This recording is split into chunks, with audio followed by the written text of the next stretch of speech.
Welcome to Metaphysical Soul Speak, the podcast. I'm your host, Elena Fox.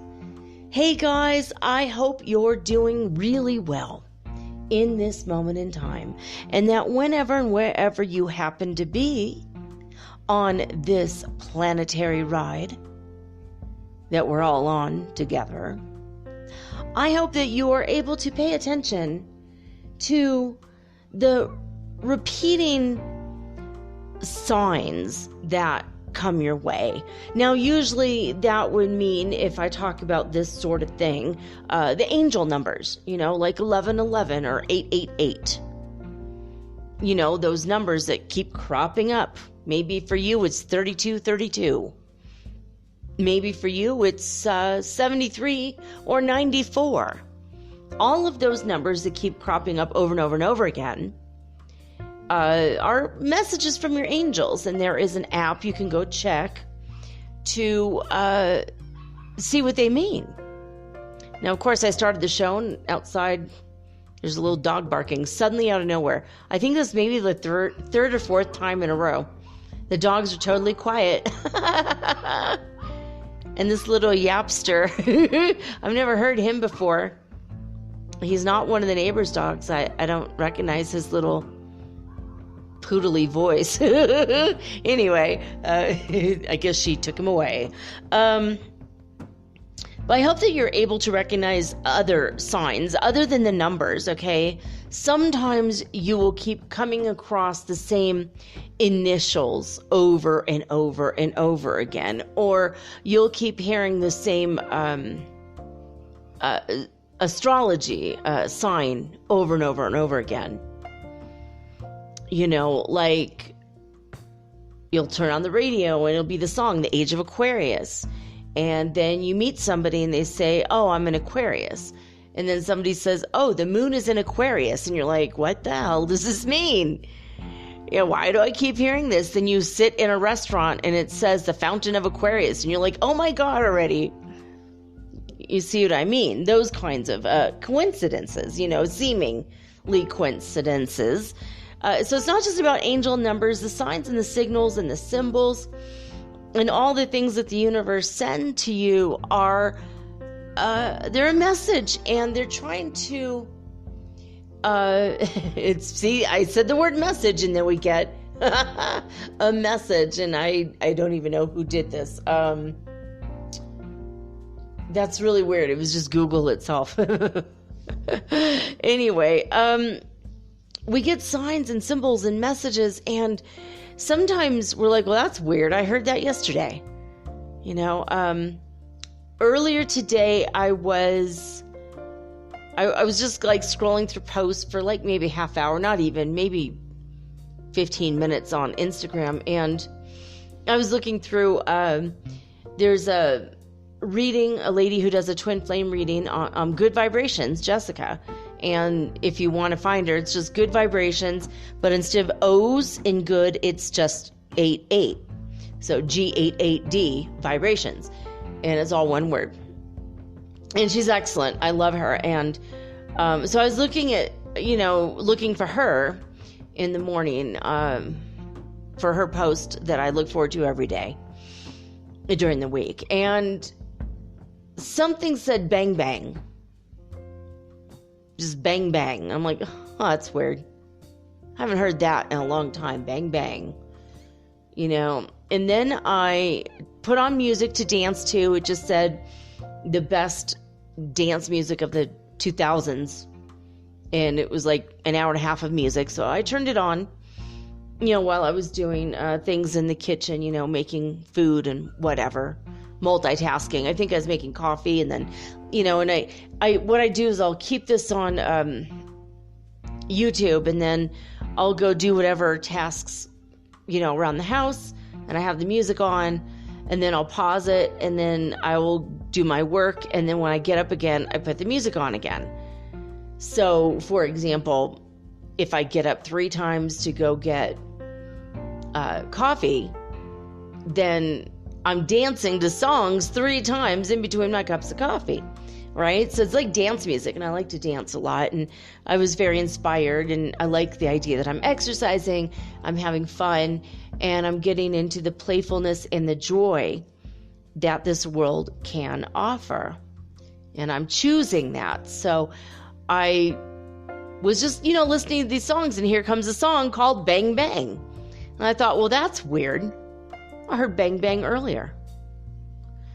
And then I did some more work, and I'm writing this anxiety class, as you guys know, and a friend of mine brought up what he believes anxiety is, and he says, well, my system and my way is always right, and this is the only thing that anxiety comes from.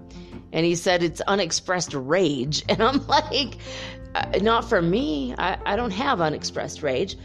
Yet I do have anxiety. And half the time it's not my own anxiety. It's anxiety from another human, because I'm an empath. So, we've been going through this debate for days, and it made me start to question if I got all the information I need to do a class on where anxiety comes from. So I read my whole class that I have written so far, and I just started adding stuff, and I added his idea because I thought, well, it should be included just in case. So when I was done with that, I turned to Netflix. I'm like, okay, I'm going to eat dinner and catch an episode of Dawson's Creek, and the name of the episode is Kiss Kiss Bang Bang. Again, with the bang bang. I don't know what this means. Oh, excuse me. I don't know what this means. I don't know. Maybe it has special meaning to one of you guys. But it's one of those moments where I'm like, here again, there's another sign and symbol. Very, very weird. It's very, very weird. Like if you look at social media on Valentine's Day, you're going to see a bunch of stuff about Valentine's Day. You go to your WhatsApp, you go to your Facebook, everything's going to be about Valentine's Day. And for the next day or 3, you're going to get Happy Valentine's Day, Happy Belated Valentine's Day. See, that's normal, right? But what if it's like, September, and all of a sudden you see a movie starring Rudy Valentino. Then someone says, oh, I found a new hot restaurant downtown called Valentino's, and then you go about your day, and then you eventually run into someone, and he asks you out, and you say, oh, what's your name? And he says, Valentino. You're like, oh my God, right? So, I mean, it's a completely falsified story. It didn't happen to me, none of this. But this is the kind of thing that I encounter all the time. And if you pay attention to it, you will notice that the universe is talking to you all the time, not just through numbers, but through weird coincidences of words and phrases. And I don't think I've ever brought this up before. I have brought up, seeing initials, or seeing images, like imagery, like I keep finding a butterfly. Met a girl yesterday with a butterfly tattoo. And then a couple days later, I was, walking in my neighborhood, and a butterfly flew in front of me. And then I, was doing these love oracle cards, and the butterfly card came out. And then I saw somebody else online who pulled a symbol out of a bag, and it was a butterfly. And then somebody else said butterfly on a show I was watching. You know what I mean? So those are the kinds of things I've talked about before, but now I've noticed that whole sentences, whole phrases, and specific words are coming up a lot. And so I wanted you guys to pay attention to that if it's happening to you. And also songs, by the way, if you keep hearing the same song, like you turn on a movie, it might be from the 1990s, but here's a song. And then, like maybe it's I'll Stop the World and Melt With You, one of my favorite songs. The other day I was washing dishes, and I had forgot to put music on. So I just left to my own devices, and that song came into my head. I'll Stop the World and Melt With You. And then I recognized that my twin flame was trying to contact me. Now, I don't know if he's listening to that song or thinking about it, but it was a song that I've always thought was very sweet. It's like a song I'm going to enjoy with somebody who I love very much. And I don't believe I ever actually have yet. I'm like, that's funny. It's ironic. Since the 1990s, I've expected that one of my love interests in my life at some point, maybe my true love, will sing that song to me or with me, and so here I'm just singing the song, humming it to myself, then I'm singing it out loud, and now I'm dancing in front of the sink, and I don't even have the music on. And then all of a sudden my twin starts contacting me. I'm like, cool. But songs, songs are a way that the universe speaks to you, but also, signs and symbols and creatures, maybe it's your animal spirits getting in touch with you. But I've been noticing that there's these specific things. Like I was talking to my friend Kyle about my friend Amber, who they never met. They're from two different times in my life. And they might have enjoyed each other's company, if they had met. They're both spiritual people, but both very metaphysical people. He's not at all into astrology, though. And just on a funny side note, he says to me, you keep mentioning this Mercury retrograde, and I've never been affected by it my whole life. I mean, people think they're, I wrote, I could rise above it. I don't buy into that crap, he says. And then later in his email to me, he says, so I'm getting the settlement for my really big car accident. I'm like, out of curiosity, when did that happen? Smack dab, you guys, in the dead center of Mercury frickin' retrograde. I mean, he totaled his truck. It was like a big, 5-figure settlement, okay? And he's like, I've never been affected in it my whole life. I'm like, have you ever paid attention to it, though? And he's like, okay, let me give you the dates of all the things that happened. And I was like, well, this one sounds like karma, this one sounds like karma, but that one is definitely Mercury retrograde. I'm like, yeah, that's really crazy, isn't it? It's not funny how it happens. I don't know if it's true. I can't substantiate it at this moment. But I have heard a sneaky rumor that most car accidents happen during Mercury retrograde. And I thought that was funny. I told him that, by the way, I'm like, hey, when did that happen to you? Because he's a really good driver. I mean, he's driven a taxi in the big city. He's done all kinds of heavy equipment operation. He's a very trustworthy, very conscientious person. There's, no way he would have gotten to an accident. It was the other guy's fault. Not paying attention and just freaking ran. And the road that this happened to, by the way, is so crazy. I've driven that road hundreds of times. I know that road like the back of my hand.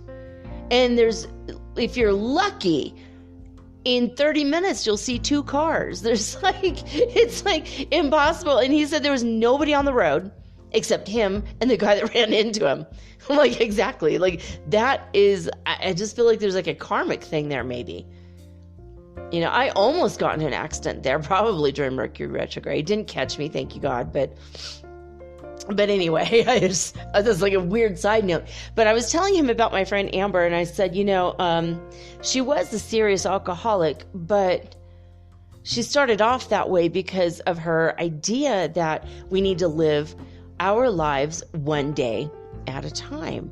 And if we live as if every day is our last, and we live it to the max, and we celebrate and we party and we celebrate our friends and our relationships of all kinds, and we honor everybody and we love everybody, then at the end of the day, of every single day, you have no regrets. And at the end of your life, you therefore have no regrets. Of course, that made her an alcoholic, right? And then I said it's kind of ironic because isn't that the Alcoholics Anonymous phrase is one day at a time. I won't drink one day at a time. Her meaning of that is I will drink every day, but I will live as if this is my last. And so therefore I live one day at a time. So then I heard in an article that one of my favorite TV shows, One Day at a Time, the reboot is excellent. And they, I think that someone just picked it up or something. It was probably a Variety News. And then I heard somebody else say, you got to take your life one day at a time. I think that might have been actually Jessica from Good Vibrations a few days ago said that. And I think I heard it from another. So like 5 or 6 times this week, that's what I heard. One day at a time. In fact, I think I heard that song, One Day at a Time, Sweet Jesus. I don't know if you've ever heard that, but I mean, one day at a time, sweet Jesus is all I'm asking from you. That's the lyrics of the song that just popped in my head as I'm saying this. So that was another strange thing. So sometimes you'll get a word or an initial, or sometimes a complete phrase like one day at a time, or something that doesn't seemingly mean anything. Bang, bang. What does that mean? I don't know. Chitty, chitty, bang, bang. I don't know. I mean, what does it mean? What does it really mean? When I was a kid, my cousin and I would ask our parents if we could watch the movie Shitty Shitty Bang Bang, and it was only as an excuse to say the word shit, and then they'd have to correct us, and then they would give each other side-eye glances and laugh at, like, oh, they don't know. and then my cousin and I, because she was always put me up to shit like this, she would give me the side-eye and go, ha ha, they think we're stupid. Yeah, it was like an exercise in I don't even know what, trying to get away with saying something, because otherwise, when I was a kid, I mean, we had it rough. I mean, we would get our mouth smacked, and we would get our soap. We'd have to hold soap in our mouth. One time, my stepmom didn't have a bar of soap, so she just put dish soap, just squirted it in my mouth. and then she said, spit that out before you die or something. And then she took the hose from the sink and just sprayed that in my mouth, So it was a rarefied opportunity when we would get to accidentally, quote unquote, winky wink, nudgy nudge, say a bad word. Probably this might be why I'm still kind of a rebel and I say bad words in every conversation I have. I mean, if it wasn't for autocorrect doing B and then a bunch of dots after, or F and a bunch of dots after, I mean, if it wasn't for that, I mean, all writing to me would have a bunch of swear words in our conversation. It's just, who I am, I guess. And plus I'm a Heyoka, and it's just, I don't know. I find quote unquote bad words hilarious, but because at one point they're just normal. In fact, Nicolas Cage is narrating this whole series called The History of Swear Words. And I'm like, oh, because I learned the history of swear words in university, when I was younger, and I love that they're putting that out there, because most of these words were just normal and common everyday usage until some group came along and said, well, that group of people who are using this particular word or these sets of, these groups of words, they're we don't like them. We're from the north and they're from the south, and they're this and they're that, and all their words are vulgar, and suddenly, boom, bad words. So it's kind of weird that I'm grateful that they're doing this history of swear words thing, because I always told my kids it's okay if you talk in whatever language you wish, whether it's Anglo-Saxon words that are now considered dirty words or not, it's fine. So my little kid, when he said something like, he said the F word, and I don't know in what context. It was hilarious though. And it's like, well, I'm not going to ever punish my kids for saying a bad word. My stepmom backhanded my brother for, I don't know if he called her a bitch or he told her to fuck off. I mean, he was only 2 years old. Okay. And he was, get this, standing up in the back seat and leaning over the front seat when he was 2 years old. See, this is the difference between the current generation and how we grew up. We're all lucky to be alive. It's like the most unsafe thing ever. But he was standing up and he said one of these words. He was like mad at her for something, said this word. Didn't really know what he was saying. He was only 2. Not even. I think he was like a year and a half. And she backhanded him, swerved the car, almost hit another car, and her diamond ring scratched him across the cheek. And he was bleeding. And I remember thinking, I hate her. I hate her, and I'll hate her forever for treating us like that. She was a terrible person. She was a very, very terrible person. I mean, she was sweet and kind and loving to everybody but her own kids. It was very weird. But she was nice to us too. But like in those moments when you could make a decision to not be violent, it's like, well, it doesn't really feel like you sincerely care about us anymore. Like when the going gets tough, the tough smack you, I guess, in her opinion. But anyway, I digress. So that was like one of those rare moments, we got to say shitty, shitty, bang, bang. That's another side story, but it's also kind of funny. But I keep coming across these words and these phrases and even ideas in pictures, like I've been hearing a lot about Egypt out of nowhere. I mean, someone mentioned Egypt to me and then I saw it on YouTube. New information's coming to light, and now there's a bunch of news articles about some archaeological dig that, discovery that just occurred in Egypt in the past couple weeks, or maybe in the past year, but now they're only reporting it now. And then on wish.com, which I went to that app yesterday for the first time in like 4 months or something, only because they said that they refunded one of my orders that wasn't delivered. And I'm like, well, that's weird. So I went ahead and went on the app and I couldn't find it. And then I got distracted because, it's Wish and it's super distracting and my ADHD. And I'm like, ooh, look at that t-shirt. Ooh, look at that cat scarf. And all of a sudden there's this t-shirt with Egyptian. It was a really cool Egyptian t-shirt. I'm like, well, that's a hot t-shirt. I like it. So I clicked on and there's all these Egyptian signs and symbols and hieroglyphs, and I was like, oh, these are really cool. And then today I drank my coffee.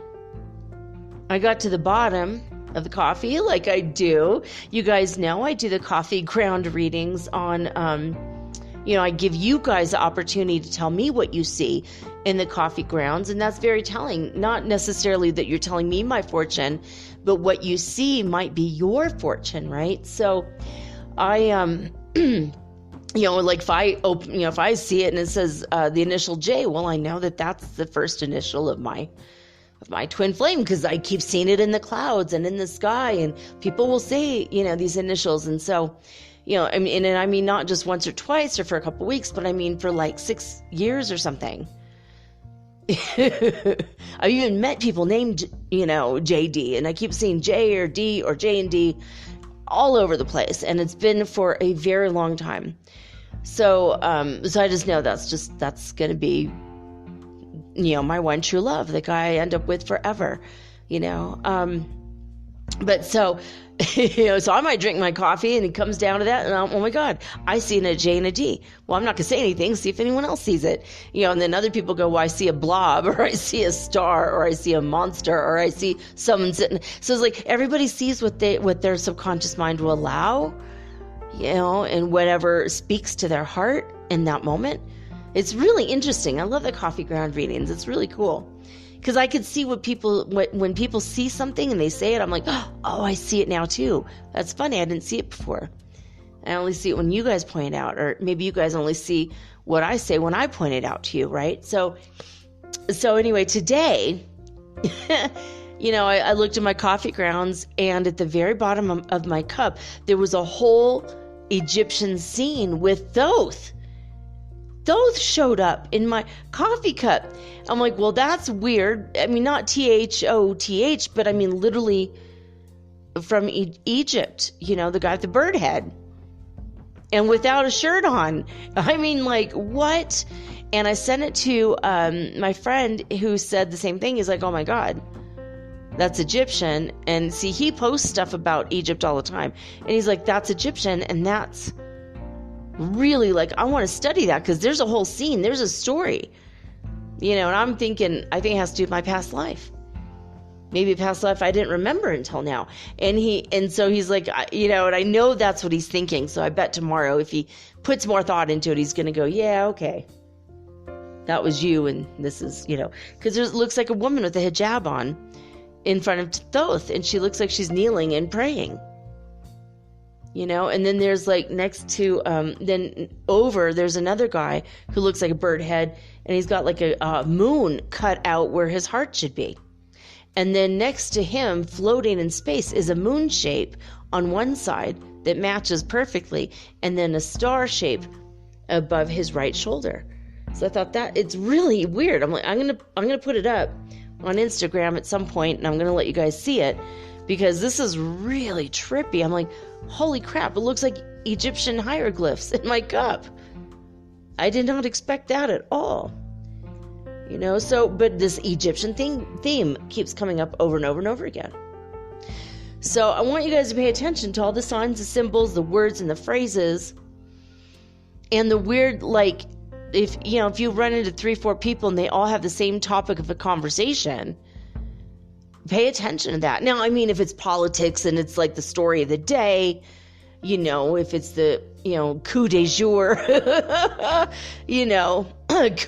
coup of the day, it's like, that's okay, whatever, obviously everyone's talking about certain things, remember in the UK, it was all about Brexit when Brexit was the big deal, and that's all I'm talking about. Like, everyone's talking about snow in the United States this week because it's awfully cold, and there's snow in places where there really shouldn't have been snow, even my friend in Las Vegas posted funny last week. He said, I survived a snowstorm in Las Vegas, and they had like the date on there.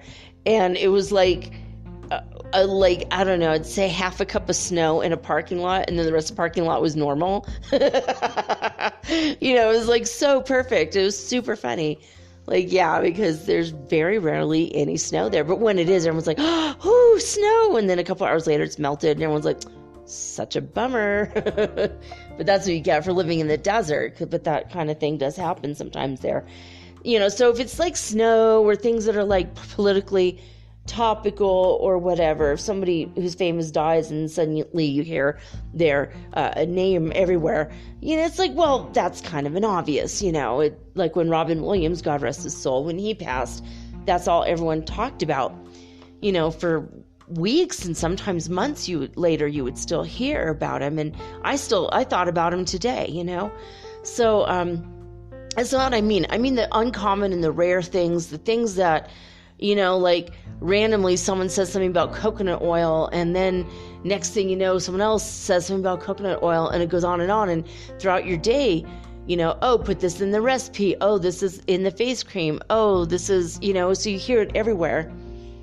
Like avocado is something I've been hearing a lot on Jessica's Good Vibrations Twin Flame, and basically messages from your person style readings. She's constantly pulling several charms out of a bag. Every single reading she's had avocado for like the past week or two. I'm like, that's really strange. And she's like, maybe you guys like guacamole, and maybe it's, she's always like trying to guess what would this maybe mean for somebody. So, so these are some things that have come up, like bang, bang, and one day at a time, and, I don't know, something else. The word eternal or eternally has come up quite a bit, and the word essence has come up several different times. I think I told you guys this really awesome screenplay that I had written years and years and years ago, and suddenly out of nowhere, I completely forgot the name of it. I felt like I was gone for 60 years the other day, and I remember, I'm like, okay, what are some main things I've done in my life? And, that was like a big part of my, 20 years I was thinking about this how am I going to write it? What am I going to do? What's the storyline going to be? And then I spent 5 years actually writing other screenplays first because I knew this one was going to be my best one. You know, I'm still going to write others in the future, and I couldn't remember the name of it. And then the other day I was like, well, duh, it's called The Essence of Life. You know, like, why did I forget that? Anyway, I went to Mayan calendar reading thing the other day. Someone sent me a link to get a free reading from, you know, the Mayan calendar way. I thought, well, that looks interesting. It was based on Jose Arguelles, God rest his soul. He was a friend of mine, and I was a part of that movement for a long time. And so I thought it was interesting. And so they wrote really incredible writing. It was very magnetic, the way that they wrote things. Of course, they want you to go get the free reading, and then if you want more information, you could buy more, yada, yada, yada. But the word essence was in that writing as well. I'm like, oh, essence, here we go again. So I just thought that was interesting. You know, galactic is another word that's kind of been buzzing around in a wide variety of ways recently as well. So I don't know. I mean, these things may or may not mean anything for you. Maybe you've heard them too, or maybe you have your own words and phrases. So pay attention. Like with this one day at a time thing, I think that's advice for me. You know, the universe is telling me every day, do as much as you can and don't beat yourself up for not doing it all at once, and then go to bed on time. And then the next day, do the same thing. You know, wash, rinse, repeat. Wash, rinse, repeat, you know, like work and do everything you need to do and then repeat it the next day. You know, work and do, you know, work and play and do it the next day. So anyway, there was something else. Oh, yeah, something weird happened today. I was talking to my friend who is the incarnation of Archangel Samael, who is the devil. Everyone knows him as, you know, Lucifer, Morning Star, or Satan, or whatever. I think Beelzebub is not him. I think that's an actual other demon, which I don't want to sit here and speculate and say other demon names. But I was talking to Lucifer today. He doesn't go by that name, obviously.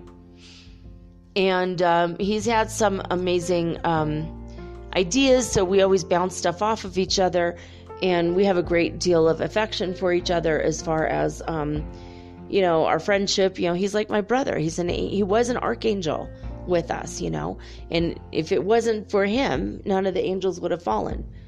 And today, by the way, one of you came forward and said, I think I am Archangel Metatron. So I checked my higher guidance. I asked Prime Creator, and ding, ding, ding. Yes, you are. And I said, God, who is Archangel Metatron's twin flame, and is he or she incarnate? And God said to me, Archangel Sophiel, but Archangel Metatron is in a man's body who's gay. I'm like, oh, okay. So that means that Archangel Sophiel is here and is in a male body, even though I think Archangel Sophiel might be the twin flame that's the divine feminine. And God said, yeah, that's exactly right. So then I said, okay, so basically God outed you, you know, and this is a situation. And he said, I think I know this person's, the person who it is. And so I asked, and ding, ding, ding. So I found 2 archangels today. So it's coming together, guys. If you think you're an archangel, come forward, please. And I will ask for you. If you're not, that's okay. And if you are, that's okay. Either way.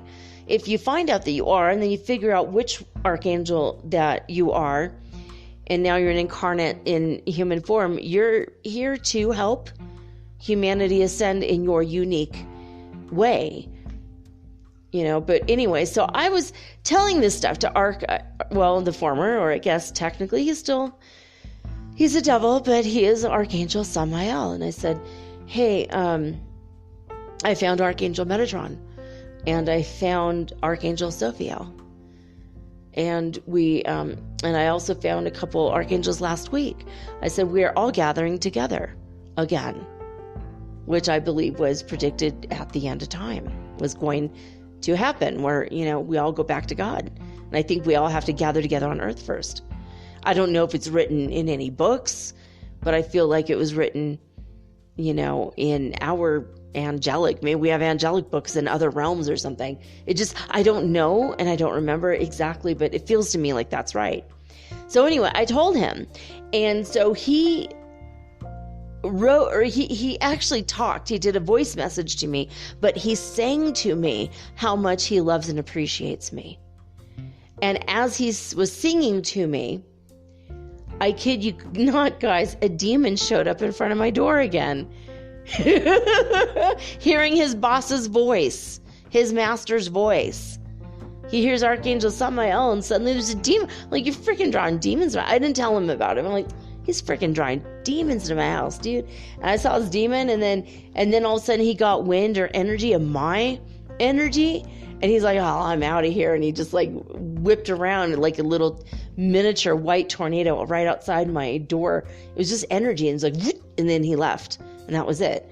But I thought that was strange. I'm like, this guy really is the devil, because he attracts demons who fell to earth with him out of hubris and pride, right? And so these are all archangels at one point.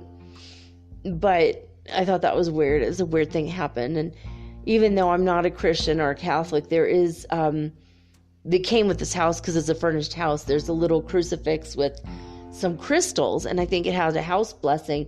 My son and I tried to take it down, and both of us on 2 different days went to reach for it, and we just felt like, no, that's a powerful house blessing, and we ought not touch it, even though it's not our religion, and it's kind of offensive to us because,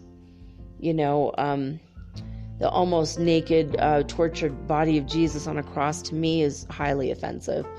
He was my big brother, or my cousin in that life where he was Jesus. And it's offensive to me. I mean, it's like they're displaying my cousin in his worst possible moments. It's like, I mean, if they did that to one of your family members, oh, remember Marcy? She was in that heinous car accident. Yeah, well, I got her body put in all this artwork. I'm making stained glass windows to go around my house. I loved Marcy. So, I got a picture of her body laying on the ground, and I'm going to make that into jewelry, and I'm going to sell it for the next 2,000 years. And, and by the way, I'm going to make a statuette of her dying in this car accident, and I'm going to put it on my wall as a house blessing. I mean, no one would ever effing do this to someone that they supposedly care about. Anyway, so that's why the crucifix is very, very offensive to me. But there's something about this, I think the crystal's part of it or something, and it keeps all the demons out, so I just leave it. It's like, anyway, I wanted to bring these things up though. I don't know why, but I thought that was kind of funny. Like, I really know that this guy is Samael. Like, this is really the devil, because when his voice was in my house singing, because I'm listening to his voice message, a demon appeared outside and then took off when he realized the devil wasn't really here with me. It was just, text message. I was the devil's main keeper, apparently, and I was supposed to watch him as a watcher. And you guys might have heard that term, the watchers, I've heard the term archons. I'm not an archon. I don't know what the hell that means, really, but I know for a fact I'm a watcher. I'm a fallen angel as a watcher, and we're not a bad thing. We're a good thing. We're here to watch humanity and help them, and also watch the demons and make sure they don't go too far, tempting the humans, but, hurting the humans. So we're here to hold energy and vibration of a higher level, just to keep people safe, basically. So I thought that was kind of funny. I had to tell you that. It just tickled me that, I'm like, yeah, okay, that was a weird confirmation that this guy is who he says he is. Okay. I mean, I've gotten confirmation for sure that I'm the Archangel of Death. not just from the person who's also an archangel who told me, but every time I thought about it or contemplated it, I'd like look up and there's a statue of the angel of death, or someone mentioning it, or, you know, Grim Reaper statue, or, I mean, it's just like, psst, obviously. Oh, well, I don't want to, you know, I want to stay home and watch a documentary. Oh, let's look up the word documentary on YouTube. Oh, look, a documentary of the Santa Muerte cult. Yeah, there's a whole death cult in Mexico about Saint Death, which, hey, I probably should have gone over to that town when I lived in Mexico and seen all the people. But that would have been awkward, maybe, because it's not what they expect. I mean, I don't have flesh hanging off my bones. I'm not a skeleton. I do wear black a lot, though. They did get that right. I don't carry a sickle or whatever, scythe or whatever it's called, you know, with me. But Harry does, though. It's funny because he has appeared to me in that Grim Reaper form. And he's been the Grim Reaper for a long, long time, Archangel Hariel. And basically, that's who took over for me. He is the one that when people refer to the Grim Reaper as the Grim Reaper with that imagery, that's Hariel.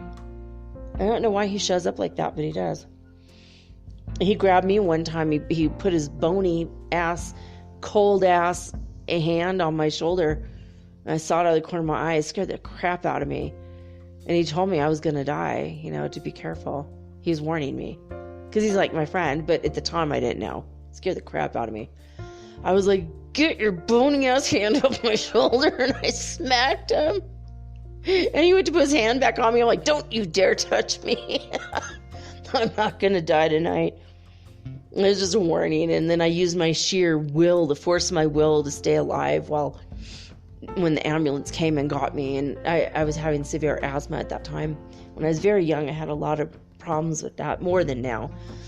But anyway, so yeah, I wanted to mention on the ascension symptoms, because I found several. Now I've got to go look for it. I found several mentions of what we're all going through, supposedly, and you may or may not be going through it, and I kind of touched upon it yesterday, that some people are still stuck in the toxic and heavy energy. The word toxic and toxicity and toxic relationships and toxic person, those are all phrases that I've heard a lot of. They don't resonate with me personally right now, but I wanted to mention it in case it resonates with you, and you're still dealing with this kind of stuff. I wanted to let you know you're not alone, and a lot of people are still going through this, okay? So, let me see. I'm looking here on Instagram. The one thing I forgot to queue up and save, so that I would have it right away. Spiritual guidance, I think, is where I put it. Oh, yeah, and right after that thing appeared in my coffee cup, this wild psychedelic imagery art that someone made about Thoth. I thought, that's really freaking weird. That's like without his shirt on, the whole thing, but like looking the other direction. Like, this is really strange. So, and somebody asked me about Thoth the other day too. I'm like, oh yeah, okay. Okay. Quick little thought before we get into the ascension symptoms. White Witch XX put out a post. I don't know if this is her words or not. I think it might be. And she says, masculinity isn't toxic. See, there you go, that word toxic. The absence of it is. So masculinity is not toxic, because that's a phrase, toxic masculinity. And that seems to be kind of a slam and an insult to men everywhere who are masculine and aren't toxic. So anyway, masculinity isn't toxic, she says. The absence of it is. Weak men are abusive and spiteful. Weak men are abusive and spiteful. Strong masculine men are protective and loving. So, yeah, strong masculine men are protective and loving. So I wanted to bring that up in case you guys are thinking about that and there's any doubt, so you could go, oh yeah, right? I'm going to go over 5 signs you're a psychic empath, but not today. That's another thing I saved. All right, so according to Naga Healing Guidance, she puts a dot between, like a period between each of those words. It's all one word with a dot between. Naga, N-A-G-A, Healing Guidance. I think that Naga might be her name. So she says, you are deserving of abundance and success. Whatever you have been working on will manifest in divine timing. Detach from any and all expectations and obsessive attitudes about your goals. Attaching to a specific outcome or delivery time will only signal the universe that you either do not trust the divine plan designed for you, or you're living from a lack mindset. Ground yourself, stop doubting, take some time to do something you enjoy. Old memories from people or situations are surfacing. Pay attention to what comes up and release it. See, so I told you guys, during Mercury retrograde, the wagons circle back around. You think of people or they contact you. Old memories from people or situations are surfacing. Remember, I was telling you that my a guy who had raped me contacted me, like freaking called me on a video call, and I answered because he has the same name as somebody else that is very sweet that I know, who's actually, a strong masculine man. And I was just like, like what? And so I just deleted and blocked him. I didn't confront him. I'm like, he doesn't even know. He doesn't know what he doesn't know. But the next time he goes to call me, sorry, Charlie, you're not in my life anymore. And there's a fucking end. Basically, I'm just like, I forgive him. I forgave him. I love him. I love everybody in the world. But I don't need to ever, ever, ever have a conversation with him ever again. I'm sure at some point someone else will bring it up. I think I did years ago, maybe tell him. I think I might have, but maybe I kind of remember it, but now I kind of don't. So it was like 6 years ago. I was heavy on painkillers after I broke my leg in 2 places and had metal rods surgically put in. So I think that he might have called me during that time to see if I was okay. Because aside from him being a rapist, everything else was nice about him, right? It was very weird. It's like he doesn't understand what he did wrong. He's from another culture, so maybe he didn't. Anyway, I don't care. I'm not going to focus on him anymore. But that was like a weird thing. I was like, yeah, speaking of toxic situations, I guess something did. It didn't respond inside of me. It didn't resonate anymore. That toxicity is no longer in me. I don't hate him. I'm not mad at him. I just, well, that sucks. It was very weird. He contacted me during Mercury retrograde, but okay, whatever. Anyway, so she also says, Naga Healing Guidance says, the symptoms that she's noticed, and I'm bringing her up in this because this is what I've been, most of these I've been feeling myself, some of them not. Symptoms are sleepiness, knee and elbows pain, skipped heartbeats, phlegm and chest pressure, phases of sleepiness or lethargy, left right arm tension, so one arm or the other might feel tense, feeling unsuccessful, unworthy, or undeserving of abundance, which I don't have that one, thank you God, which I usually do, and I healed it in me, which is kind of cool, but so I don't have it anymore. But hot flashes and shivers, I have had that one. I've also had the phlegm, the chest pressure, my heart skipping beats, and my upper left arm has been feeling a lot of pain, especially since I've been exercising more on my yoga mat. There goes Blackie, protecting the neighborhood. And I've had knee and elbows pain for sure. Anyway, hot flashes and shivers, I've had both of those. Jaw tension and teeth sensitivity. Oh my God, I didn't even read this earlier. Teeth sensitivity. Oh my God, I have like 4 or 5 teeth on my left side of my jaw just lower left jaw just hurt like a mother recently. And stomach aches, gases, and I think we could all determine that that's like 3 or 4 different ways you could have that. And she says blurps, BLURPS. I'm like, what is a blurp? But I think she means burp. But it's Mercury retrograde, so it's a blurp. It certainly is. And she says numbers that come up, at least for her, are 88, 111, 999, 222. 222 has come up for me, and 1212. So I thought that was interesting. And then what does she say down here? She says solar plexus is the meeting point of all the chakras. Actually, that's not true. It's the heart.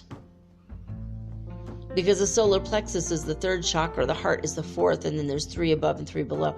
She kind of got that wrong. There's another Mercury retrograde faux pas. Then she says, we find our inner strength, patience, willpower, self-confidence, and self-love here. Our self-love, I think, is from the heart chakra, maybe. But it starts in the 3rd chakra, so I will give her that. She says it takes time to work and trust for something to manifest. So there you go. Yeah, her name is Naga because she says blessings, Naga. So I wanted to bring it up in case that you guys are having these symptoms and it resonates with you. So I wanted to kind of go over that, those symptoms. She said sleepiness. I haven't been sleepy. In fact, I've had a lot of energy lately, probably because I started exercising, and I'm doing the euthanizing. I won't say euthanizing. I hate that word. But I'm regenerating my body to go back to being much younger again, which I need because I've got a few wrinkles and a few things I don't want anymore. I want to get back to my, young self. In fact, my Uncle John sent me pictures that my beautiful Uncle Mike, my sweet Uncle Mike, he had saved pictures of everybody in the family. And so all those pictures are coming back my way. My Uncle John sent them. He scanned them and emailed them to me. And he said, I'm going to tell you what, because you live in Ecuador, I'm worried about mailing this through the mail. I'm going to keep these in a special box in my basement in Colorado, which sounds creepy because he said basement, but I'm sure he probably has a really nice finished basement. He probably has a lot of money because my Uncle John is the chief financial officer for the state of Colorado. And they're in the green because... the black. Because of the green, I was going to say. They're in the green because of the green. Which has nothing to do with him. I don't think he does any kind of drugs. He's very straight-laced. He looks like a spook. He walks around and, he looks like he's, Fox Mulder's, secret agent partner or something. It's crazy. He dresses like a spook and he acts like a spook and he's very quiet like a spook. It's really crazy. But anyway, my Uncle John, he used to babysit me when I was a kid and there was no love lost between us. He was so rude to me and I was so rude to him, but I always secretly liked him a lot. But we were always at each other's throats and fighting. So it's very sweet of him to forgive my childish behavior when I was, 7 and 8 years old when he had to watch me all the time.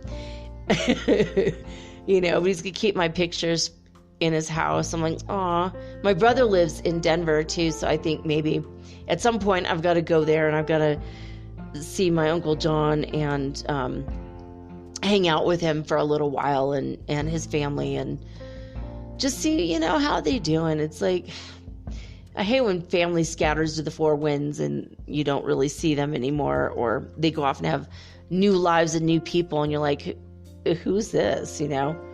I don't even know his wife. I've never met his kids. It's like, to be fair, he is older and he's never invited me ever. This is the first time he's ever done anything for me.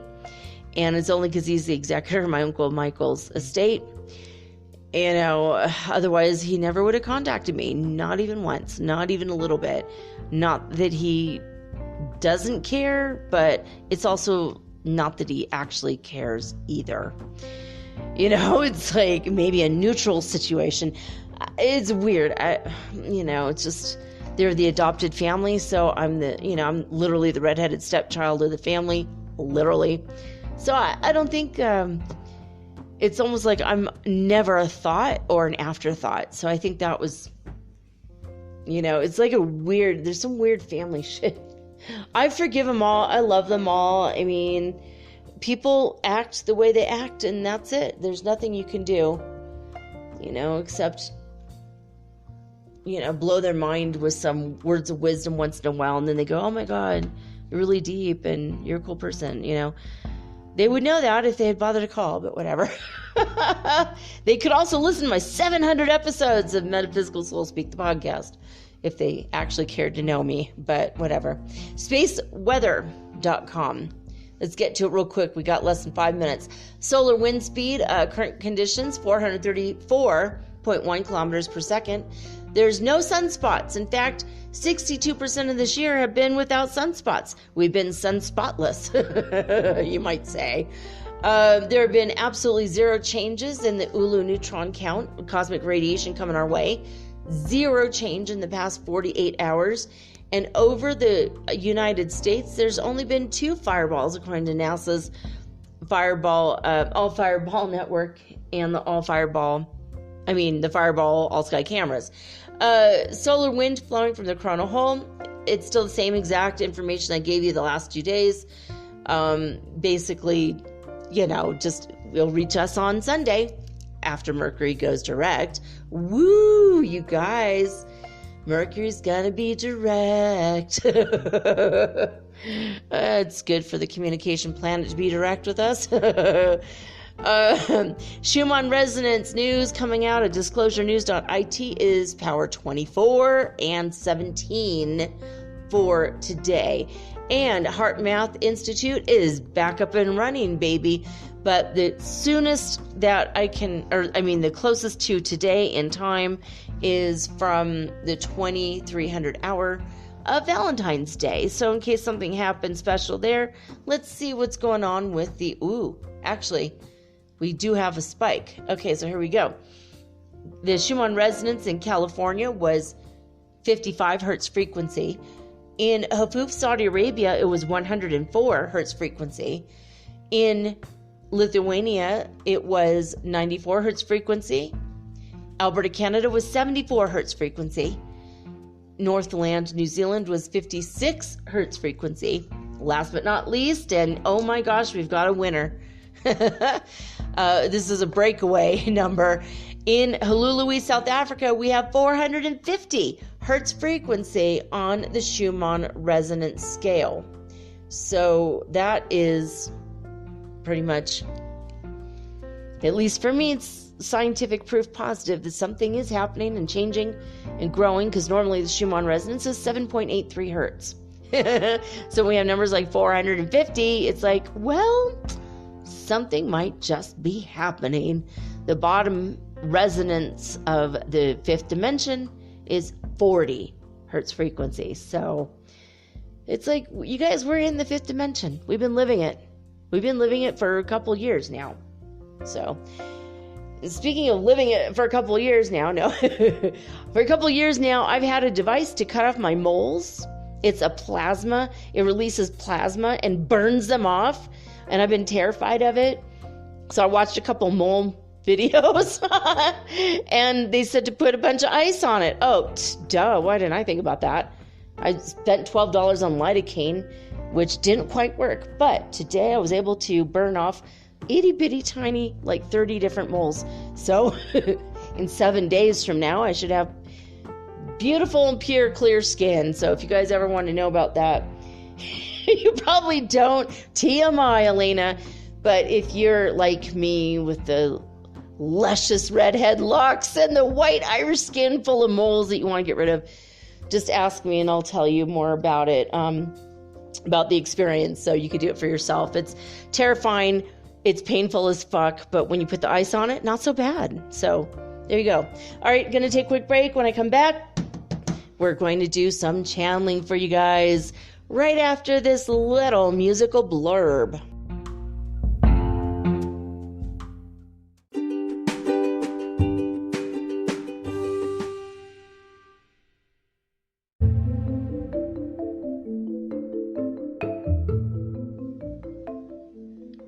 All right, guys, sorry to get this out a little late. I mean, I'm still technically on time, according to my own schedule that I have in my head for myself. But I would have had this out hours ago. But the neighbors had a fight again. It's like the third pretty bad fight since Christmas. And so, I mean, what I was saying earlier about I don't feel the energy. I don't know why people keep saying this, but so many people are saying it, but I saw it firsthand tonight that this toxic vibration or toxic energy, low vibration energy, I think if you're not done healing yourself, and if you don't constantly and consistently choose the next highest vibration for yourself, you could get dragged back down into the muck and the mire. And especially if you have old wounds that are not healed yet, things that maybe you forgot about, and then they crop up and you're like, oh yeah, that old chestnut. Or when people put you in a position that you remember something and make you relive it through their words or their deeds. So, the Abraham Hicks emotional scale is very helpful. Listening to Esther Hicks channel the group Abraham, also, they'll tell you how to get out of that. Oh, goodness. Out of those lower vibrational emotions, how to reach for the next highest one. Yeah, I'm like tired. It's like maybe because of that.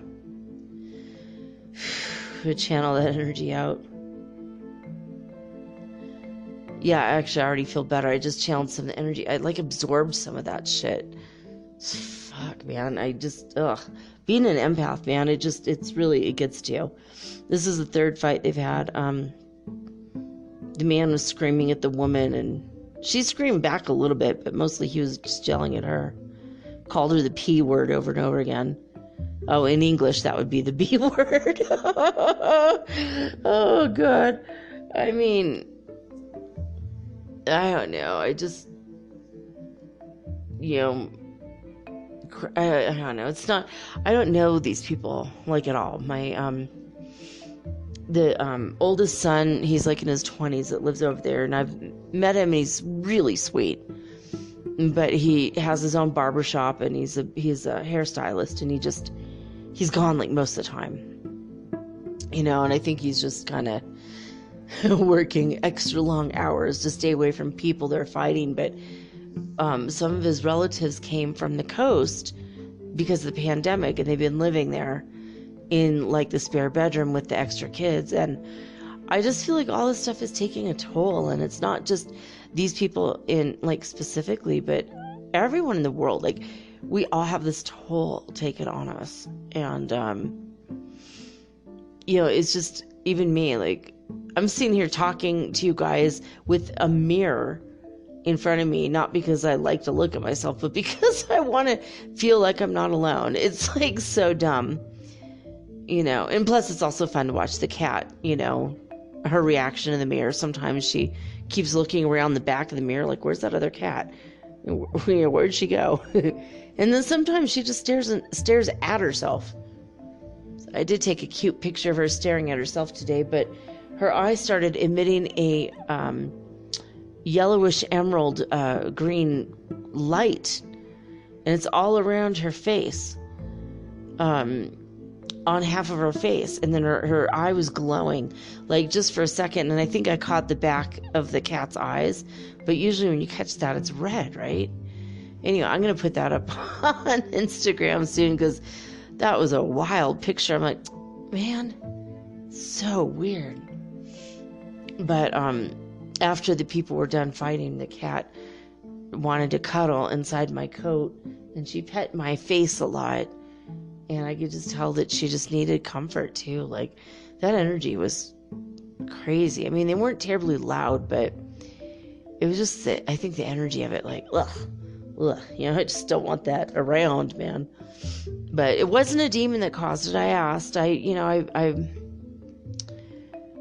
just think they're cooped, just being cooped up as a family. Can you guys imagine having two families being cooped up in the same space for like over a year? Like, I can't even imagine. Here I'm like by myself. I feel like I'm living in the lap of luxury, living by myself with a mirror for company and my kitty cat for company. Like, and here she is, as if on cue. Hello, darling. Hello, babe. So I gave her a bandana to sit on, and earlier she just sat on the bandana and stared into the mirror and then fell asleep looking at herself. So I have a picture of her asleep in front of the mirror too. So I might have to add these pictures because they're so cute. And here she goes again. She's doing the same exact thing. And now she's looking behind the mirror. See? It's like, where's that cat? I don't see her. Yeah, where is she? Where'd she go? It's actually you.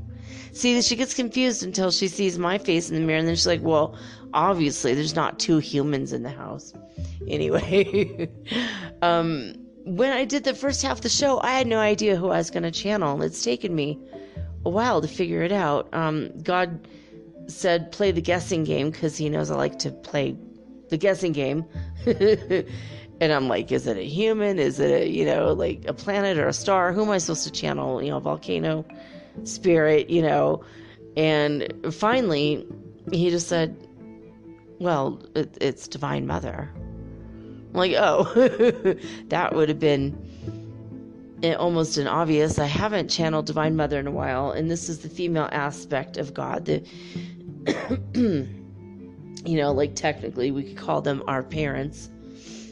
Prime creator is, I say God and Goddess, or, Divine Mother and Heavenly Father, or, I just say Divine Mother and Prime Creator, or Prime Creators, Prime Creator, Prime Creatrix. You could use whatever word makes you feel the most emotionally and mentally and spiritually comfortable, I suppose. It doesn't matter. She's got a very gentle and loving energy, and, we haven't channeled her a whole lot, but we're going to tonight. And if you're just tuning in for the very first time and you've never heard the show before, I tend to channel once or twice a week, every week. And when I do, I channel in an indirect way, because I use telepathy, and I am a psychic empath. I'm a shaman, of energy. I'm an energetic shaman, not a drug shaman. Like everyone thinks, ayahuasca in the jungle. No, I don't do any of that. But I do heal people energetically, and when I pray, usually it works. So I spend a great deal of my days praying for people and things and countries even that need it. But as far as the way that I channel, I telepath. I've been telepathing my whole life. I'm 52 years old, so I would have to say when I was like 3, maybe was the first time that I first became aware of my ability to listen telepathically. So about 49 years, actually. And I telepathed with the raven the first time.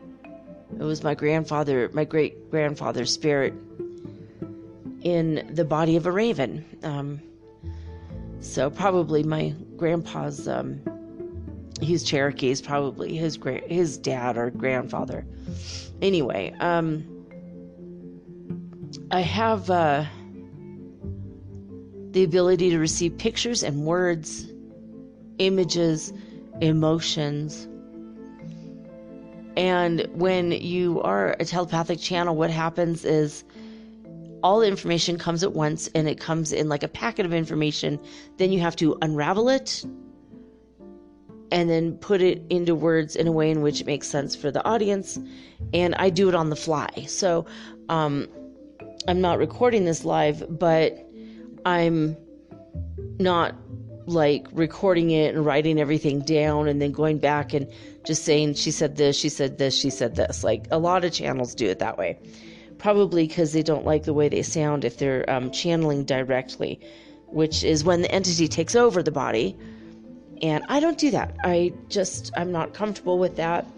And I'm pretty good, thank you God, for the telepathy. So for me, this is like the most comfortable way. Anyway, so without further ado, now that we're 10 minutes into this part of the show, I'm just going to take a few deep breaths, and then Divine Mother will begin speaking to you guys. So that's pretty much it.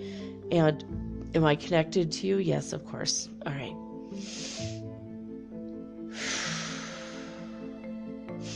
I'm having the sinus issue, so you can hear it. I'm just like, it's an ascension symptom right now, guys. I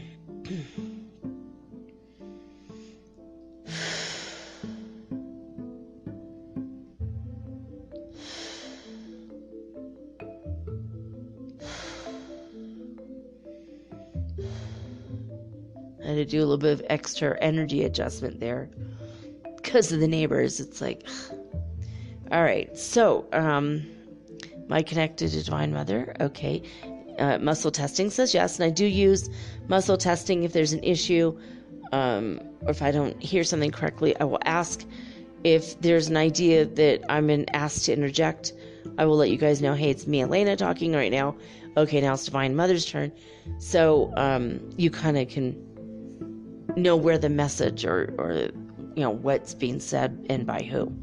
Hopefully it will be clear for you. Okay, so Divine Mother, you may begin transmission now. Hello and welcome to the next stage of your world and your beautiful life. Everything is fresh and new. Everything is lovely. You have started a brand new calendar year, which is a man-made construct. This is not something that we in the heavens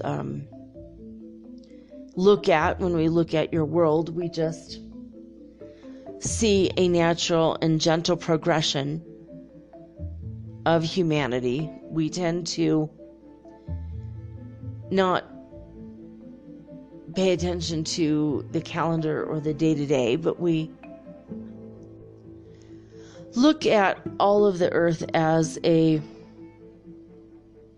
holistic experiment.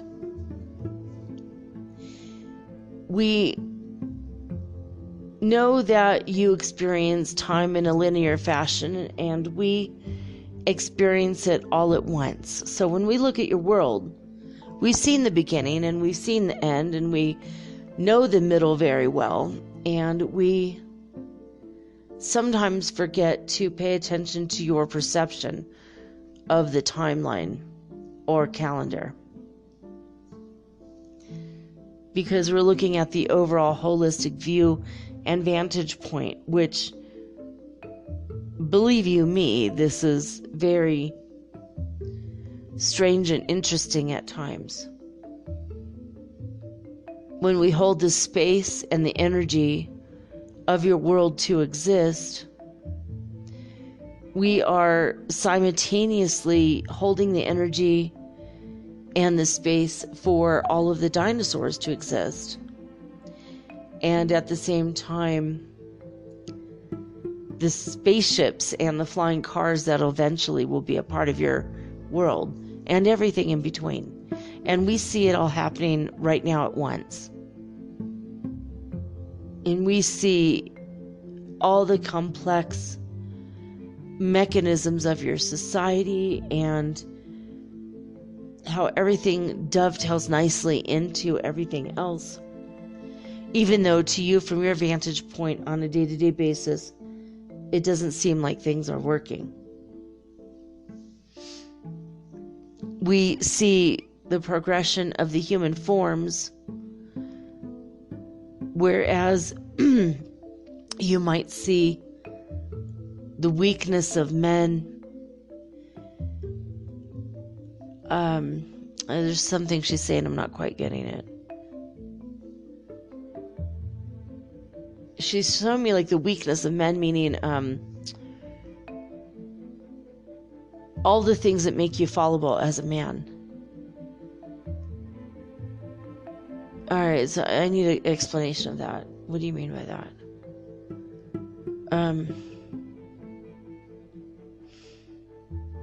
This is very weird and disjointed. I'm not totally getting it. I'm getting like the weakness of man, and she doesn't mean like men in general, but every human being. And she's meaning like, she's trying to show me what she sees, and it's impossible for me to see it, obviously, because I don't have a God's eye view. I have a human's eye view. Sometimes if I'm laying down on the floor, a worm's eye view. Occasionally I can imagine a bird's eye view, but a God's eye view is way different. So she's showing me the weakness in man, and then she showed me, like, I don't even know how to explain it, like a room full of pictures of the weaknesses that men display. And it was like a man cheating on his wife, or men in general that are single going out. But then she showed me that it's not just men, it's just, the weakness of people, basically. She showed me people doing drugs, people having sex, people playing guitar, slashing tires, gambling, doing drugs, being addicted, not going to work, being lazy, staying at home, going to work, but like the weaknesses of men, going to work, but then taking advantage over people that are not as intelligent, and using your power-hungry ego to take over whole corporations. And she's showing me coups and the fall of governments, and like everything she's showing me is a weakness of man. And now she's told me by man I mean humans, all people. She's showing me all this stuff at once. Like, it's almost like I'm in a warehouse and it's filled to the brim with just like random photographs, and each photograph tells a story about the weakness of men, right? And I don't know, now I don't remember why she was showing me this. So I feel kind of overloaded right now because there's so much information at once. And she's showing me like another weakness is that when we fall in love and allow ourselves to become vulnerable to the other person, which is not really a weakness, but it's a weakness that we as humans see as a weakness. Your greatest, okay, this is her talking now. She says, your greatest strength is what you humans call a weakness. And is it the other way true? Yeah, she's saying, yeah, and that your greatest weakness in society you call strength. Well, explain that, because that part doesn't make as much sense to me. So you're going to have to give us examples, please. So where your greatest weakness you view as strength, even though it's not. What does that mean? What would be an example of that greatest weakness? For example, when men fight, it could be men or women too, she's saying, but so when humans fight and they get physical with other people, a lot of times that will be mistaken as strength if they win the fight. So if they get into a battle, they pick a fight with someone, and then they are able to punch them more or hurt them more, then everyone thinks they're the superior man. And that goes back to the erroneous ideas of Charles Darwin. So those are erroneous ideas.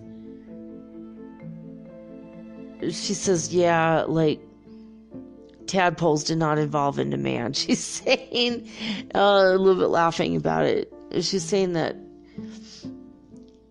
everything evolves, but not into other things. Like, once you are human, you're human forever.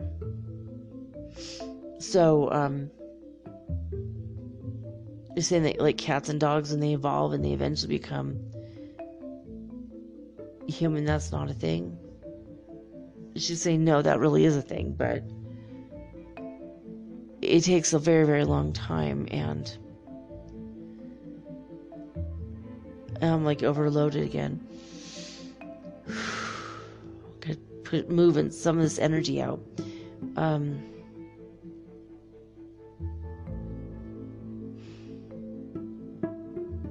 So I feel like that energy of the neighbors really screwed me up here. So I'm so sorry about that, guys. So basically that, like, okay, and then now she's showing me, like, okay, when Donald Trump, for example, said, talked about beating people up all the time, and he even, like, went after somebody and punched a guy during one of his rallies or something, like at a wrestling rink, or is it called a rink? What is it? Anyway, ring, sorry. What a difference a letter makes. And she's showing me this, and she's saying, like, that guy just, he says, like, I'm strong, and then he punches another man, which is very definition of being weak. Causing or creating physical violence towards other people is extremely weak. And inciting riots and making people I don't catch that. I'm sorry. Oh, she's, like, sending me so much information at once. If you could slow down the level and energy of the information, because I can't even open my eyes. I try to open my eyes and I just have to close them. It's like I'm so overloaded with information. My brain is, like, on overdrive right now. She is putting new light codes in my voice right now for you guys. So, all right. She says it's not necessary to study all this stuff to live a happy life, by the way, but if you are interested in studying this stuff, she would be willing to help you find the right resources to understand. She said to be like the equivalent of content analysis for mankind. Like, you would have examples of all this stuff. It's so abstract. I feel such an abstractness here. And maybe I was just meant to talk, and then the light codes will come through my voice, and maybe you guys are hearing something different than what I'm saying. I don't know. But, so anyway, she showed me this rally where Donald Trump punched a guy, and everyone thought, oh, he's strong. He's a good president because he's strong. And the least common denominator among humans feel like fighting and winning and hurting someone else physically is strength. And a lot of people believe that, but she's saying people that have that mentality would never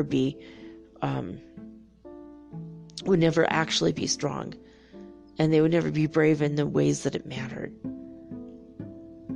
And then she's showing me, oh my God, I'm overloaded and I'm getting a headache. Is there anyone here besides the Divine Mother? Okay, no, I'm getting no.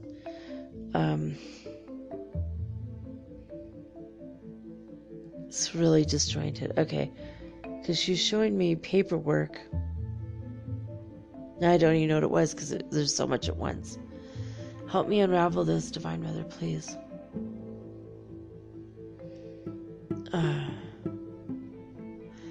Let me backtrack a minute. So if someone says they're strong, they're stronger than anyone, strongest person alive, and then they back that up with punching people, then that's literally a form of weakness. And that does dovetail nicely with the toxic masculinity quote, that masculinity is not toxic. And so she's showing me that this is Elena's words now, just asked backwards. Everything in the world is asked backwards. The weakness that men show. Oh, I see. Okay, so now she's showing me vulnerability, for example. When men are showing themselves to be contemplative or shy, undecisive, or caught between two choices, and all these things are perceived as weak, and they don't want to, the men who are in charge of other men don't want to be around men that are like that are indecisive, or that are, and they view it as weakness, even though it is not. Usually, like, for example, indecisiveness has nothing to do with being so weak you can't make a decision. It's actually in being so strong that you make an informed decision, even if it takes several days, even if there's pressure on you to make a decision, even if you're expected to make a specific decision, and you don't allow that other people's opinions or ideas to sway you one way or the other.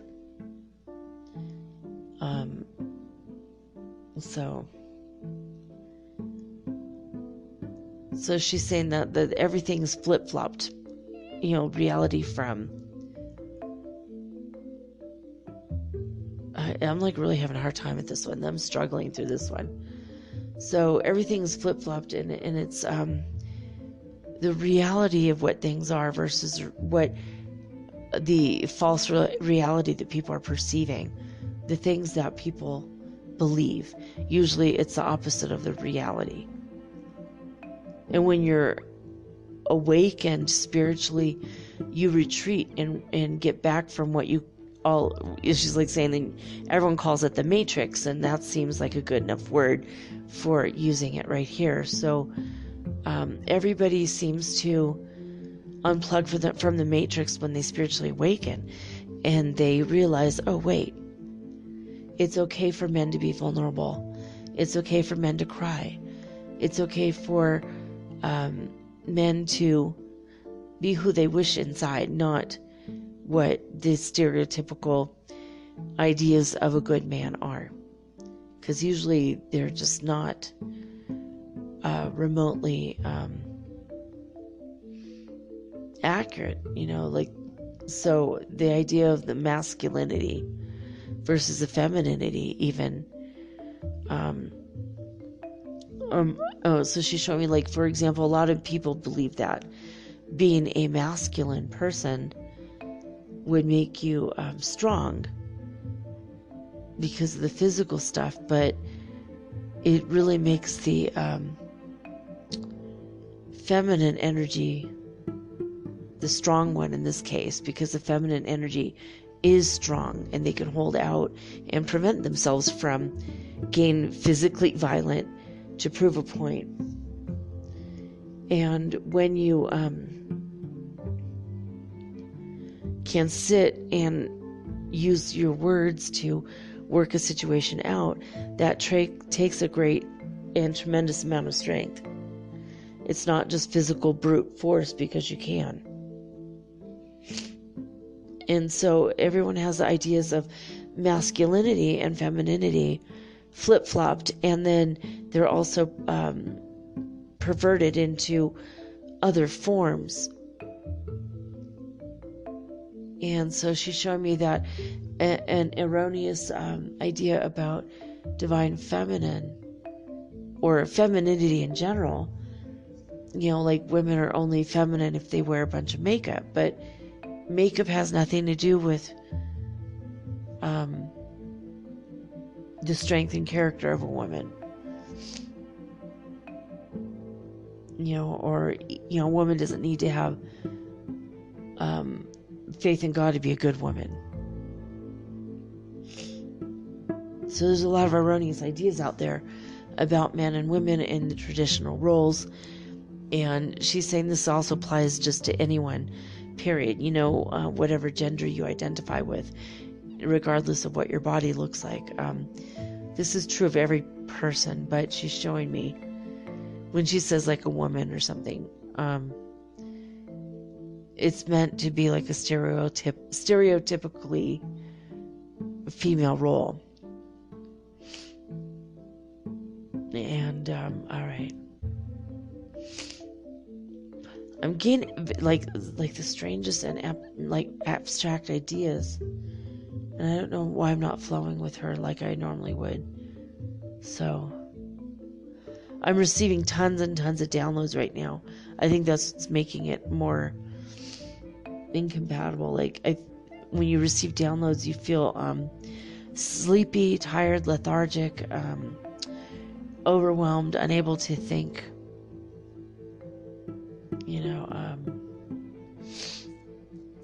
And that's what's happening right now. So hopefully you guys are getting something out of it. Sorry about my sinuses.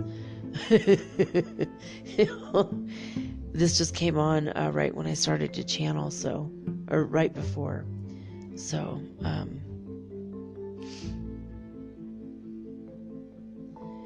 so now she's saying, okay, basically what you need to do is drop the stereotypes of what you believe male and female relationships or masculine and feminine relationships should be. And she's not talking heterosexual, she's talking bisexual, homosexual, any kind of relationship you're in. And she says there's no judgment. Like even when you get to heaven, it's not like you're not gonna get kicked out because you were gay or something. She's laughing. She thinks it's like really a preposterous idea. It's just so far beneath, who she is.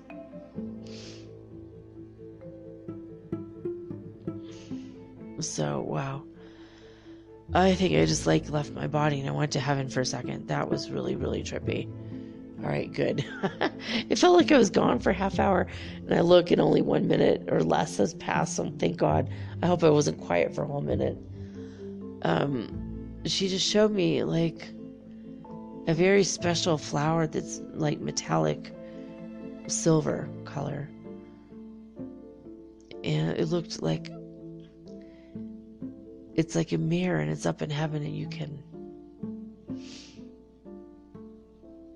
I guess you could check on your loved ones, and you just have to say what you want, and it changes shape into that thing immediately.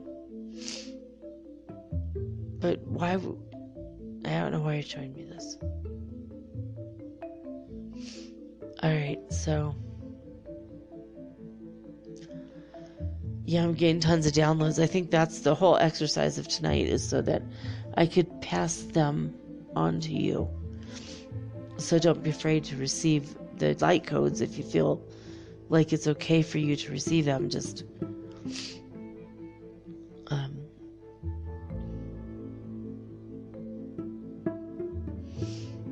alright, so I don't even know, I feel like I'm just meant to sit here and hold space. So back to the gender thing, it's just like what I always say, you could have a masculine and a feminine in the bodies of a lesbian couple or a gay couple, or it doesn't have to be or a transgender couple. It doesn't have to be female to feminine.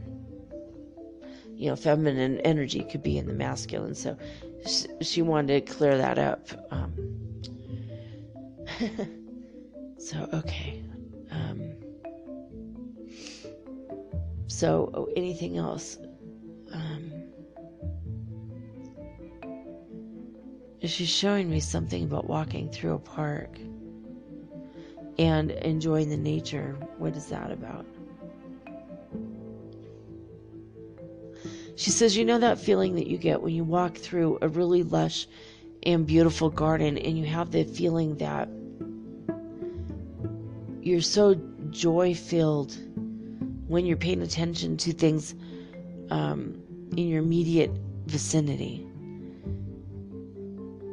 And it's because you're not thinking and worrying, trying to plan and plot out the future. So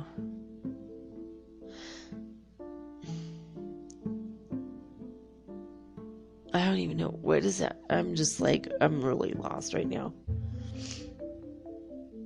So what does that have to do? Oh, okay. So she says, so when you're walking through a park and you get absorbed in the beauty, the sights and the sounds, like the sounds of the birds, maybe you'll hear like other creatures, a dog barking or a squirrel or chipmunk making a chirping sound or whatever.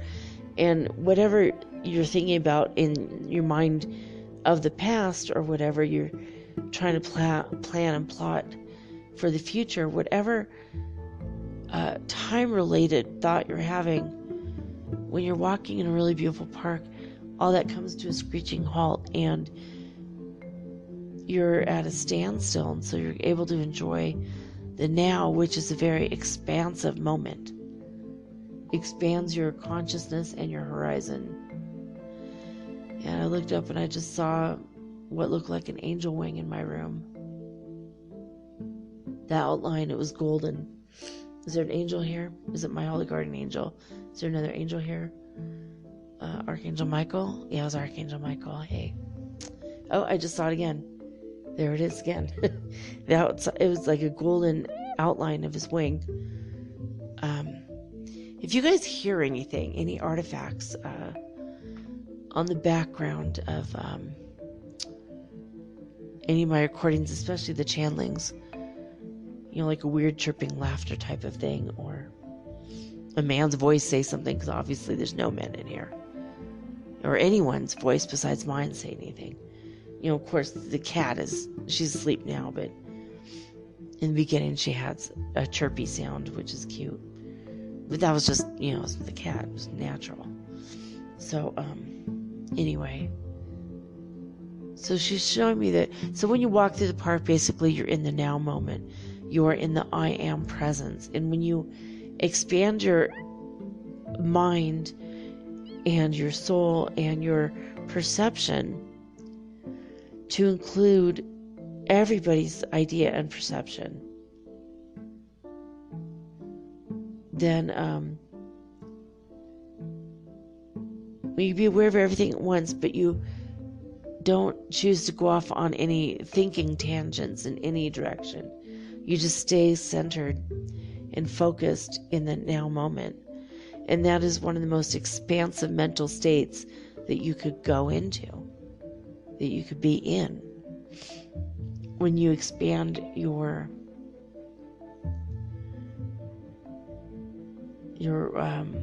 worldview, but just focus on the present moment.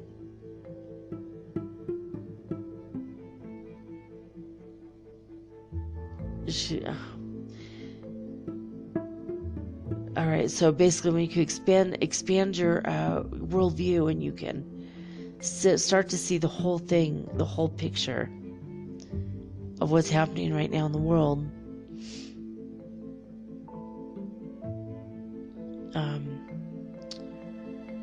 And you can stay in that I am presence moment, that I am, that I am, that I am, that I am.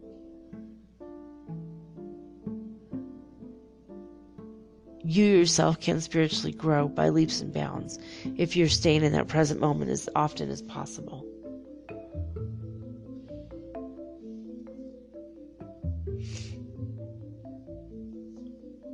Alright, so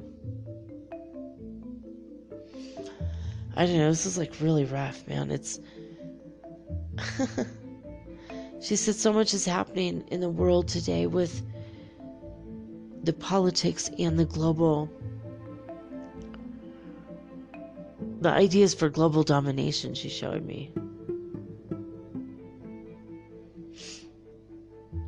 She said she could think of 3 people right now that are interested in being in charge of the whole world.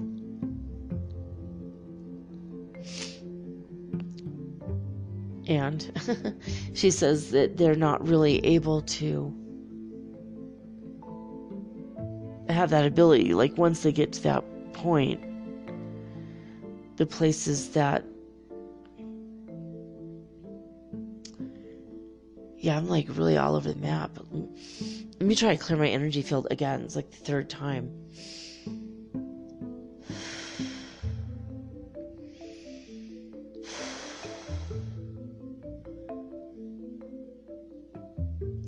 This is like the roughest. I'm so sorry about this channeling, guys. And this is like the roughest one I've ever gotten. I'm getting tons of like codes and downloads. That's why. So she's saying when you could stay in that present moment, that eternally, forevermore present moment where it goes beyond emotion. There is no boredom. There's only the expansive centeredness of freedom and of beauty and joy and love. And in that moment, that's only right now, because you can only be in the right now. This energy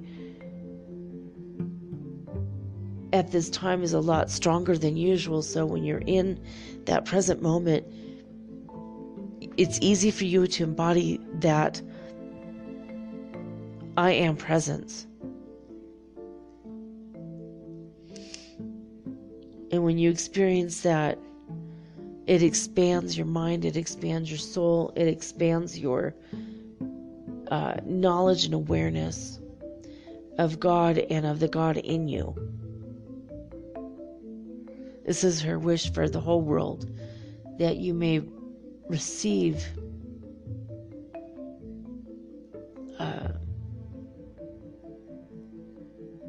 she's showing me so much at once that we can receive. Okay. She's like really showing me her biggest, like, this is not a version of her on earth. This is like her, who she is in heaven. And she's showing me her part in the God mind. And I'm just like, I can't keep my eyes open. I keep trying. And I'm starting to get headaches. It's like so much information. I know this is like the weirdest channel I've ever done. So, alright. It's mostly like she's showing me pictures that I'm trying to translate into your minds without even saying words, because that's how it's showing to me. So,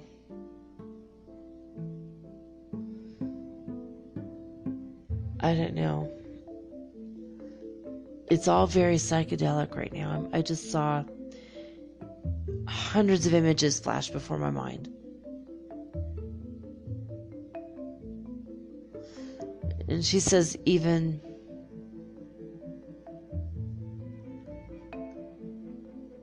she was kind of joking, and I don't think she really means it in reality world, but she's saying even the snake that tempted Adam and Eve back in the beginning, it's already here on Earth right now, still trying to tempt people. But okay, it's like so difficult. Okay, so she's basically showing me that life will happen all around you, but if you stay stuck, or no, it's not a stuckness, it's more of a choice to focus on your spirituality constantly.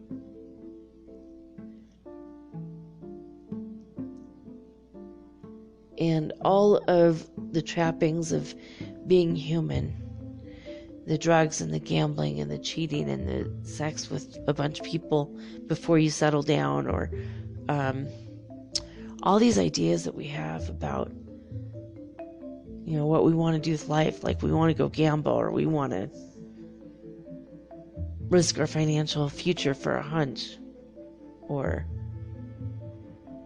she's showing me so many different things at once. But all of these things are meant by design to pull you out of that I am presence. And when you're in that I am presence, and I just saw a wing again, but I saw something appear up in the air, like a little brown sphere. What is that? It's Archangel Michael's trying to show me something. I can't see the whole thing. I think it's the tip of a lantern. He's showing me something about illuminating our path. So I'm not really channeling Archangel Michael, but he just showed me something. Maybe he's trying to help me illuminate my path of understanding all the pictures and images I'm being given at once. So Boy, I'm probably going to sleep 12 hours after this. All right, so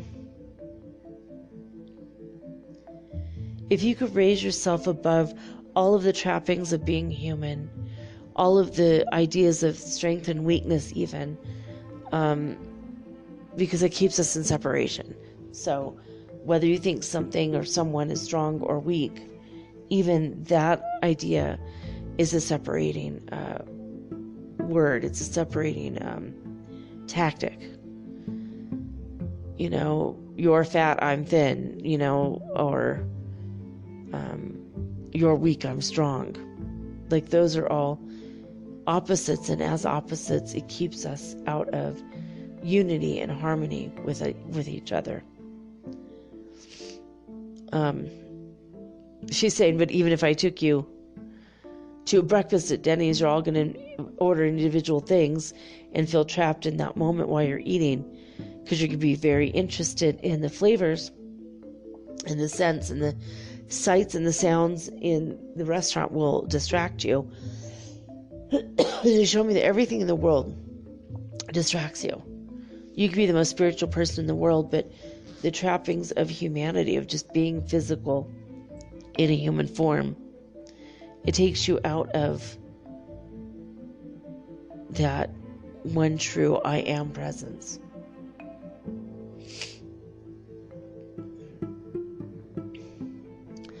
Now she's showing me candles with brightly colored layers in the candles in glass jars, almost like the 7 African power type of thing, but where like a section of it is green for money, and you know, or maybe a section might be blue for Mary, the mother of Jesus, you know. So she's showing me like all these different kinds of candles now there. It's like, depending on even whatever it is. So even something like that will take you out. So even if it's a meditation candle, that pulls you out of that idea of the I am presence. And she's showing me to break it down. Who is the I am? Well, the inner voice, the inner God, the inner goddess of who you are at your core, contains, I don't even know how to explain this. She says contains that pill, and she showed me almost like a limitless pill, but it's long like a capsule, and it's gold, and it's like olive oil or something. It has that consistency of olive oil. It's like a pill, but what is that? She says like the seed or the truth or the kernel of knowledge. So even if you're given a pill like that, all the wisdom and books and ideologies in the world can never bring you back down to that I am presence. So you are a version, no matter if you're male or female or divine masculine or divine feminine, you are a version of God. And once you realize that,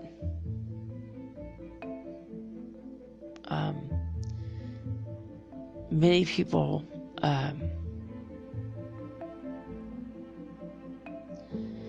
I lost the train of thought again. So she's showing me people like crowds. She's showing me like a carnival, and then she showed me like a health and wellness fair type of thing.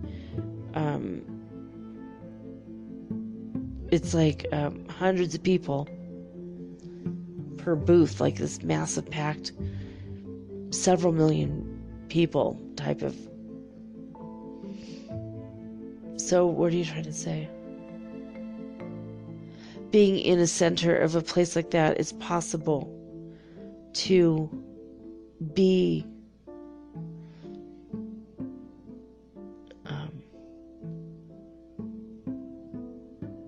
completely hooked up in one with your I am presence, God inside of you.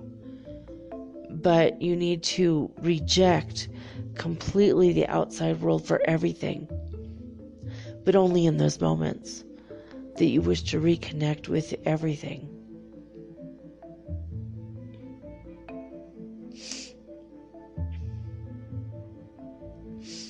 So she's basically saying you have to stay centered and focused on the now, but then not the now outside of you, but the now inside of you. If you could focus on the I am presence and the now inside of you, in your mind and in your heart at any given time, that will put you spiritually advanced light years ahead of where you are now.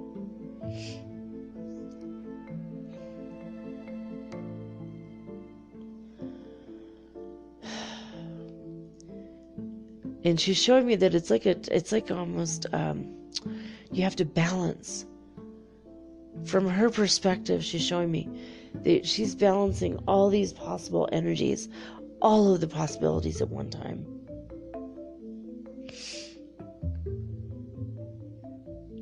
And you'll notice people that are celebrity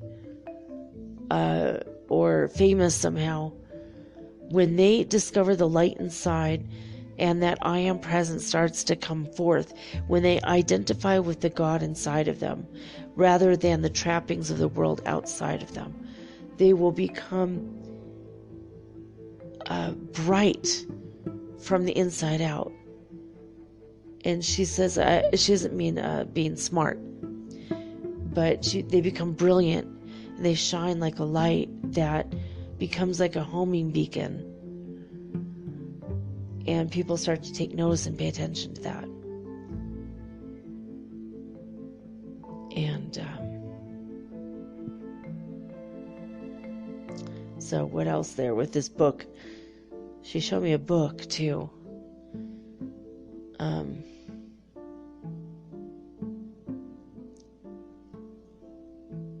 She says everything's going to change now.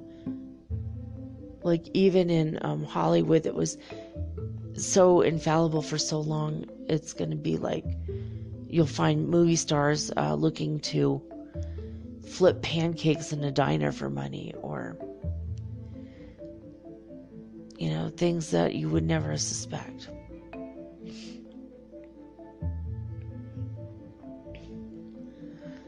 And then she just showed me it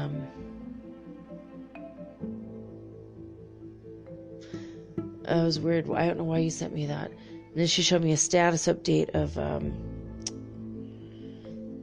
someone saying that they're newlyweds when the coronavirus hit and they're still together 24 hours a day, 7 days a week, living together, more in love than ever, even though it's been a year. And they were kind of showing themselves up as a shining example of what you can do, what you can accomplish. You can live with the person that you love, and 24 hours a day, 7 days a week, if you live with patience, love, integrity, and understanding of each other. So I think that's what she was showing me. Okay. All right. Like, seriously, guys, I feel like I'm on a psychedelic trip right now. Like, she's showing me, like, buckets of Kentucky Fried Chicken. She's showing me squirrels in the park. She's showing me the park, conventions, people's individual feeds on various social media. She's showing me all of it at once, and to see it from her perspective, the way, and that's why she says that they don't really pay attention to the calendar here so much, because they're just holding the presence of who we are, the essence of who we are. Like, she's holding the presence of everything.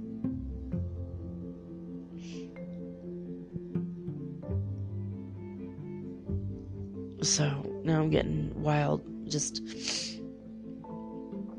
So now let's reel it back in. So we have a message for everybody, like, that's important to get across right now.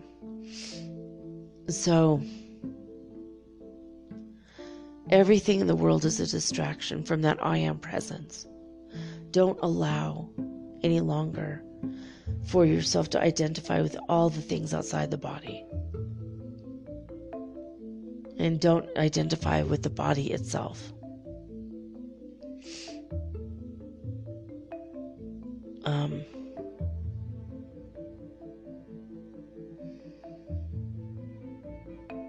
And she's showing me now, like,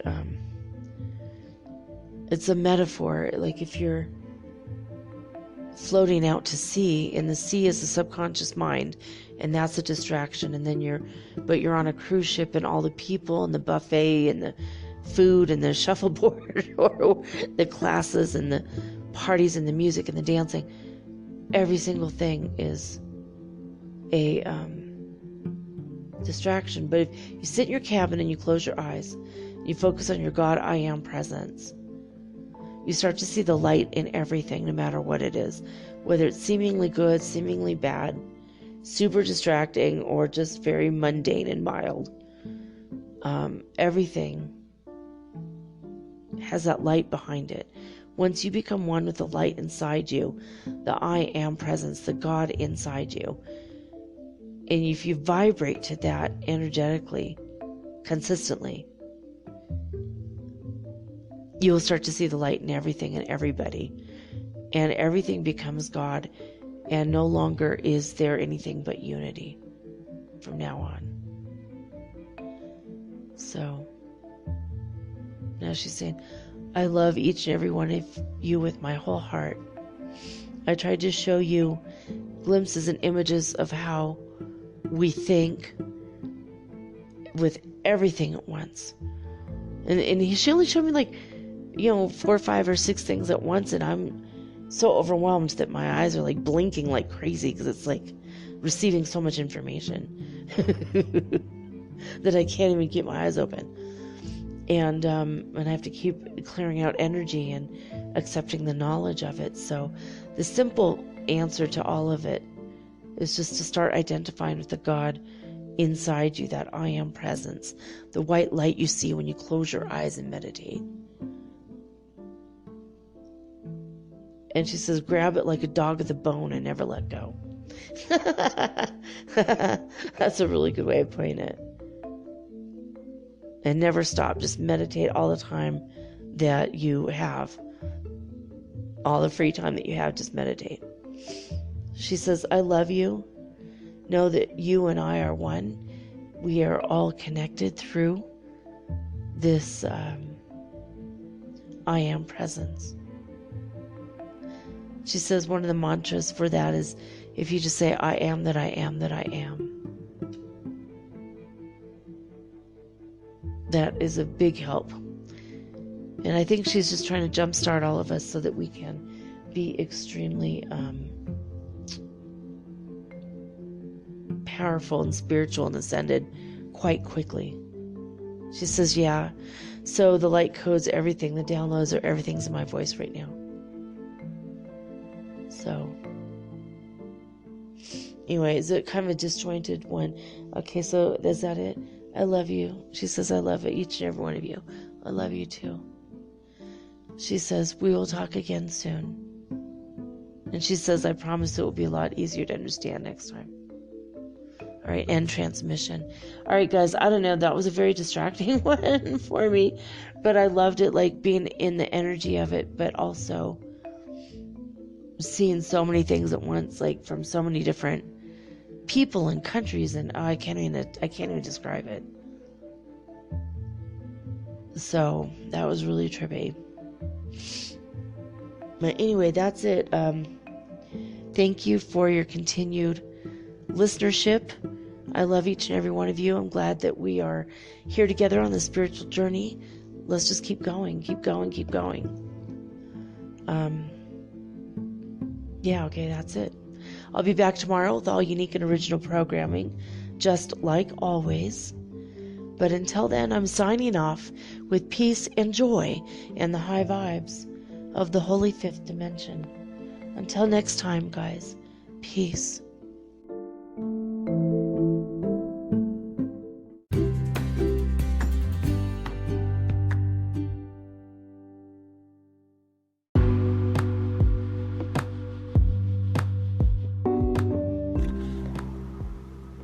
Metaphysical Soul Speak is run on sponsors and listener support. This means listeners like you. If you are so inclined to support my efforts and my little podcast, please visit me at anchor.fm metaphysical and pledge an amount of your choosing today. Thank you.